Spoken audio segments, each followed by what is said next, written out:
माणसाच्या रूपामध्ये देव पाहिला. नमस्कार मित्रांनो, पावसाळा सुरू झाला की हा व्हिडिओ आपल्या डोळ्यांसमोर येतोच.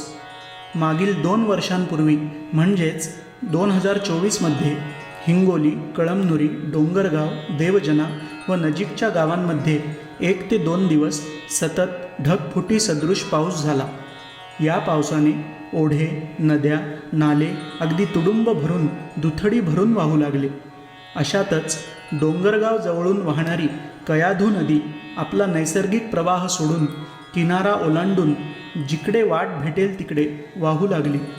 त्यामुळे अनेकांच्या शेतांमधील व आसपासच्या घरात पाणी शिरले. माणूस त्या पाण्यात जर उभा राहिला तर त्याच्या मानेपर्यंत पाणी येईल एवढी त्या पाण्याची पातळी खोली होती. अनेक जनावरे, पशुपक्षी, आबालवृद्ध, अगदी 4 दिवसांच्या बाळापासून ते 75 वर्षांच्या वृद्धांपर्यंत अनेक जण या पुरात अडकून पडले होते. काहींनी तर घरात पाणी शिरल्याने घरांच्या छतांवर बसून रात्र काढली. त्यांना सुखरूप बाहेर काढण्यासाठी NDRF, SDRF तर्फे शर्थीचे प्रयत्न सुरू झाले. या दरम्यान इतर कुठलाच पर्याय नसल्याने सर्वांना बोटीच्या सहाय्याने सुरक्षित स्थळी नेण्याचे प्रशासनातर्फे ठरले. अशातच कळमनुरी विधानसभा मतदारसंघाचे शिवसेनेचे कार्यसम्राट आमदार श्री संतोष बांगर यांनी या मदत कार्यात स्वतः उतरण्याचे ठरवले.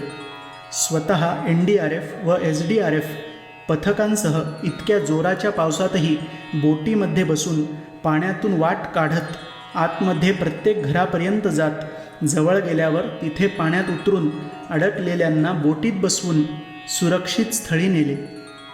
दरम्यान एक छोटेसे बाळ त्यांना दिसले. त्यांनी विचारले, बाळ किती महिन्यांचे आहे?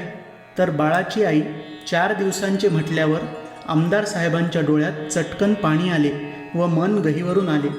तेव्हा त्या मातेला आधार दिला. एका वृद्धाला स्वतः हाताने उचलून घेऊन बोटीत नीट बसवून सुखरूप स्थळी नेले. बोटीतूनच लगेच व्हिडिओ कॉलद्वारे अधिकारी व मंत्री यांच्याशी थेट संपर्क साधून परिस्थितीची माहिती दिली व लगेच पूरग्रस्तांना पुरेपूर मदत दिली. पुढे काय उपाययोजना करून त्यांची अंमलबजावणी करावी, पुन्हा असे संकट आले तर त्यावर लवकर मात कशी करता येईल किंवा संकटाची चाहूल लागताच कसे सावरता येईल यावर विस्तृत चर्चा केली. अशा प्रकारे सर्व गोरगरीब, दीनदुबळ्या, संकटात सापडलेल्या, अडकलेल्या नागरिकांचे प्राण वाचवले. त्यावेळी सर्व जनता एकच वाक्य म्हणू लागली, अगदी देवासारखे धावून आलात. तुमच्यामध्ये आम्ही देवच पाहिला. आपण खरेच देवदूत आहात आमदार साहेब. तेव्हापासून त्यांना देवदूत आमदार अशी उपाधी मिळाली. देवाकडे एकच प्रार्थना राहील की एवढा पाऊस पडून अशी भयावह परिस्थिती निर्माण होऊ नये. परंतु दुर्दैवाने जर अशी परिस्थिती पुन्हा याही वर्षी किंवा पुढील काळात उद्भवली तर निश्चितच हे देवदूत आमदार श्री संतोष बांगर पुन्हा मदतीसाठी तेवढ्याच जोमाने उतरतील, यात तिळमात्रही शंका नाही. बांगर साहेबांना 100 वर्षांपेक्षा जास्त आयुष्य मिळावे हीच माझी ईश्वरचरणी प्रार्थना राहील. त्यामुळे गीतकार शंतनू पोले यांनी आपल्या गाण्यात आमदारांबद्दल ज्या ओळी लिहिल्या आहेत त्या अगदी समर्पक आहेत.